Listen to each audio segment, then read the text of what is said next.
लोकाभिरामं प्रणतधीरं काशीगणेशं प्रभोषणाथं कारुण्यरूपं करुणाकरन्तं श्रीरामचन्द्रं शरणं प्रपद्ये।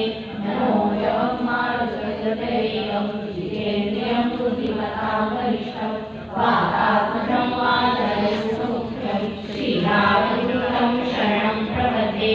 पूजन्तं राम रामेति